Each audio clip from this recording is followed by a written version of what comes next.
Hello everybody, it's Kara from Wild Book Garden, and today I am here with day 6 of my BookTube birthday week. If you don't know what I'm talking about, I will link the playlist down below, but basically I'm doing a week of content to celebrate being on BookTube for 5 years. Still can't believe it, very excited. And today I'm going to be doing a very late birthday book haul. Most of these are for birthdays, some of them are just other things. I have, as you've noticed, not been keeping up with doing book hauls because I definitely have been buying books. I just got behind on filming hauls and then I just stopped. But I did want to talk about the things that I was very kindly gifted by friends and family. I have already thanked everybody individually, but I did want to kind of highlight them here as well. And as always, I'm going to highlight a couple of charities down below where I donated. Connected to my book haul. I took this idea from my friend Kelly from Cozy Reader Kelly, and I really like doing it. It's something that I've kept going with even though I haven't been filming book hauls. I've still been doing that. And yes, my birthday is in April and this is going up in October.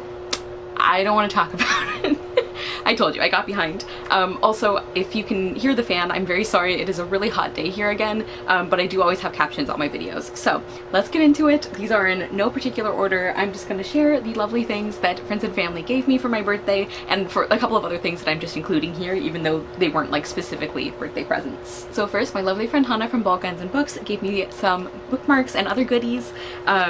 She gave me a couple of different sets. So these are Adam and Zainab from Love from A to Z, which is one of a favorite book of mine and of Hannah's as well. And all of these bookmarks are from Doodles and Chibis. I will link their shop down below. But aren't they so cute? And then on the back they have a quote from the book. So it says, "Maybe that's what living is, recognizing the marvels and oddities around you." And then Zainab says, "Your resistance to my existence is futile."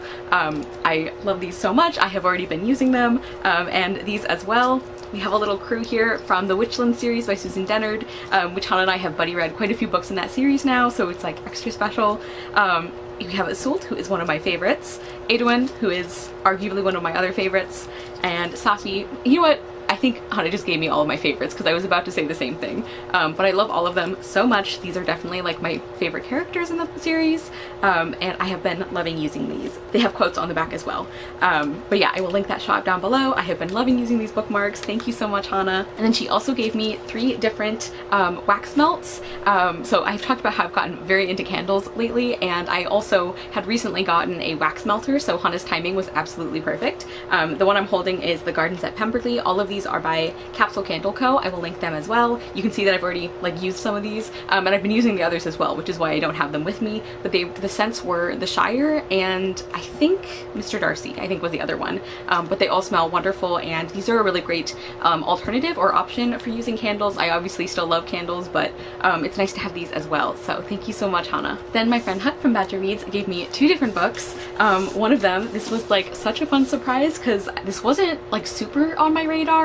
I maybe had heard one person talk about it, but I hadn't been keeping track of reviews or anything. And it's a perfect Kara book. It's called The Cat Who Saved Books by Suzuki Natsukawa, and the translator, let's see, is Louise Heel Kawai, and this just looks absolutely wonderful. It's about a young boy whose grandfather dies and leaves him his bookshop, I think, and then this talking cat shows up and leads this boy on a bunch of different adventures to, I think, rescue books from people who are mistreating them. And of course, I love cats, love books, so thank you so much, Huck. I'm very excited to read this, and it's really short as well, so I want to get to this pretty soon. I was hoping to get to it for the Cat Lady Readathon, and then obviously that didn't happen. And then the other book she gave me I've actually already read. That is The Lost Fairy Tales, Fearless Girls Around the World, retold by Isabel Otter, illustrated by Anna Sender. I love this collection. The illustrations are gorgeous. Let me find a couple. I really love the art style, and I really love the premise of this. So basically this is a collection of underappreciated different fairy tales and folk tales. So all of these are actually from different cultures. The author didn't just make up these folk tales herself. Not that that wouldn't be a book worth reading, but she did actually collect these from different cultures, different histories, and all of them center girls as important characters, as brave characters, and I really love this. I think this would also be a really great book to read with kids, and in the back they include discussion questions, and I just really love that girls are centered in this collection. I love the variety of countries and cultures that is covered here. I loved the art, like I said, and it's really cool that like most of the stories don't involve the girl getting married at the end, which is a nice change. So yes, I loved this. Thank you, Huck. Then my friend Yvette sent me a box, and the theme for this box was like Shakespeare themed. So there's this like cute little candle that is like Midsummer Night's Dream looking. Like it looks like a little fairy garden basically, and it smells lovely, like really like flowery and like light and sweet, but not like overpowering. So that's what it looks like. I actually like haven't burned this one yet, which I know is silly with a candle, but like it's so cute that I haven't been able to bring myself to do that yet. But I have been displaying it, and it is absolutely adorable. And she also gave me a book, and this is a beautiful copy of The Last Contista by Dona Barbara Higuera. This is like absolutely stunning. Like look at under that dust jacket. And the design itself is beautiful, and Yvette told me that this is a very sad book, but it's really beautiful.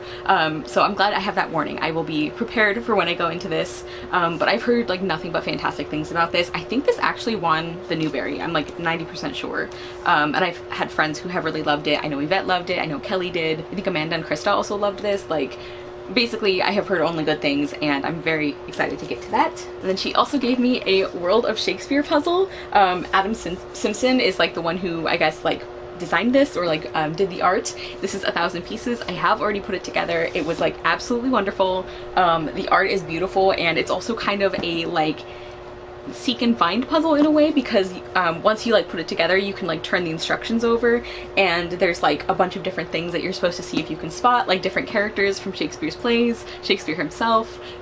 This is like a really wonderful puzzle, and in fact I loved it so much that I bought one and gifted it to another Shakespeare loving friend of mine. So yeah, love this puzzle. So thank you so much, Yvette. Then from my friend Kier from Kier the Scrivener, she gave me I'm Afraid of Men by Vivek Shria. This is a very short but very powerful and well-written essay. Vivek Shria is a trans woman, and in this essay she talks about her experience with masculinity, having that enforced on her when she was young, and then just like her like differing perspectives on it. It talks a lot about like internalized misogyny, homophobia, transphobia. It just like this is such a short piece, but it's really hard to summarize all of the topics it covers, but I don't think it felt like too broad or anything. I just thought this was really brilliant. I have already read this one, and I would highly recommend it, so thank you so much, Kier. I know Kier really loves this author, and I'm very glad to have finally read something by her. Then for my friend Olivia Savannah from Olivia's Catastrophe, I got Hamnet by Maggie O'Farrell. We are both Shakespeare lovers, so I am not surprised that she chose this one. This is very well loved. It's a novel that is based on Shakespeare's wife and son. Like primarily they're the ones we follow. Like Shakespeare is never named in the book. He's kind of like a supporting character, and I just think that's such an interesting concept. Like it's a book that is obviously very defined by his life and his work, but we're following other people in his life, which I think is really cool and really interesting. And I know it says a novel of the plague, so this does involve the Black Death, and it follows the death of one of Shakespeare's children, and the effect that has on him and his wife, primarily his wife again. So yeah, I've heard pretty much only good things about this, and when I am ready to tackle a plague book, I am gonna love this one. Then from my friend Julia from Shakespeare and Such, I have Bittersweet by Susan Kane. You can see there's actually a bookmark in this because I have read a few chapters already. The subtitle is How Sorrow and Longing Make Us Whole.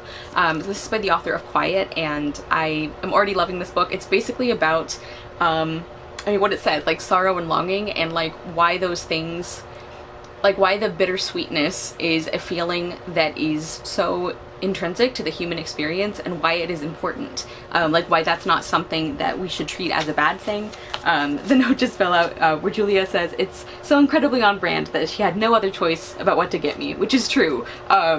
Both of us really love, you know, really emotional stories, and just in the few chapters I've read, I'm already connecting with this so much, so I'm very much looking forward to continuing to read this. Thank you, Julia. Then my friend Mariana from Mariana Mas Books. This was not a specifically like birthday present, but I'm including it here because I'm just like very excited about these. These are 3 different picture books from Mexico, and I am so grateful. I'm so excited about these.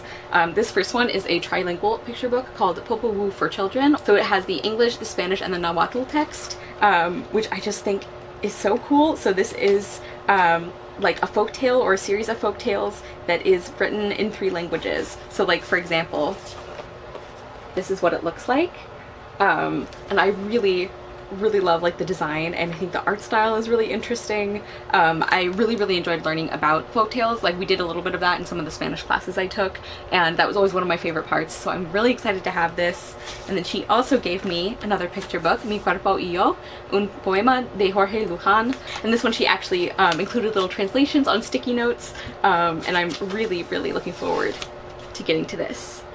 So it means My Body and Me, and I can't wait to read another picture book. And then finally I have Palabras como Hilos by Gabriela Olmos, and this is a really stunning book that is about like textiles, like specifically women's work, and I am so ecstatic about this. This is like perfectly like my thing. You guys know that I really love like textile crafts and traditionally women's work, and like talking about the importance of them.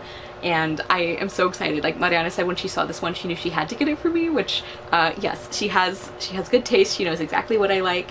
And this one I've actually already started translating, because this one is completely in Spanish, and I am really enjoying that experience. I have not been great about practicing my Spanish since I stopped taking it, so I am loving this. So thank you so much, Mariana. Did I actually show the pictures on this one? Because these are gorgeous as well. But yeah, I am so excited for all three of these. Thank you so much. Then my friend Mary Margaret gave me a candle, and this is The Halflings. It's by Mythology, is the brand, and it smells just absolutely amazing. I've already been burning this one. It smells so good. It's like definitely a gourmand, but it's like sweet but also savory, and really just like cozy smelling. It describes it as simple pleasures, good company, and warm hearts. Songs over drinks with a friend, a warm fire on a cool, clear night. Notes of rich oatmeal stout with a hint of creamy cocoa and a generous dash of hospitality. It just smells amazing. So thank you so much, Mary Margaret. I love this. It's definitely going to be perfect as we get into fall and winter. Or I guess when you're seeing this video, I guess it's already fall. And then my friend Katie from A Sea of Tomes also gave me a candle. And this one is Mr. Darcy by Moon Geek Candleco. And this one, I've also been burning this one. This one is like woodsy, but not like overpowering. It's a really nice scent, and it's kind of like clean and like fresh. It smells really good. Yeah, I am loving this one as well. And she also gave me this really beautiful piece of art that is like very reminiscent of The Secret Garden, which Katie knows is one of my favorite books, one of my like formative books. And then speaking of wall art, my sister got this one for me. Okay.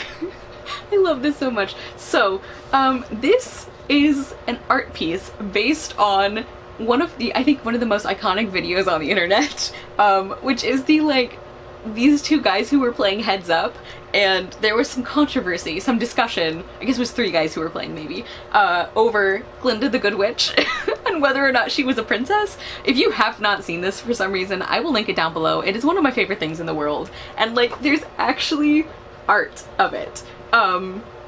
I'm not going to read it to you, because if you haven't seen this video yet, I want you to get the full experience. But I love the design of this. Like, this is one of my favorite things. Me and my sister quote this video to each other all the time. It's like an inside, not even an inside joke, it's just a reference that we make constantly to each other. So I am so excited to have this. I love that there's art for this meme. Like, that makes me so happy. If I can find where you can get this, I will also try to link that, in case you also love that meme. These last few books are from my family, specifically my mom is usually the one who does like the book shopping for me. So like when she asked me for birthday ideas, I put some things, like some books that I've been wanting. One of these is How to Do Nothing, Resisting the Attention Economy by Jenny Odell. I first heard about this from Mara at Books Like Whoa. There's like a few of these books about like work and like hustle culture and like taking care of yourself and like resting and basically the concept of doing nothing. So this is one of the ones I want to get to. I also really love that cover, just that flower design is I think really pretty. So yeah, I definitely want to read this. And then in a similar vein, I have Do Nothing, How to Break Away from Overworking, Overdoing, and Underliving by Celeste Headley. And this one I think I also heard about from Mara, so I really want to get to both of these. Laziness Does Not Exist is one that I bought earlier this year, and that I feel like is very similar too, so I want to read all of these and internalize some of those lessons.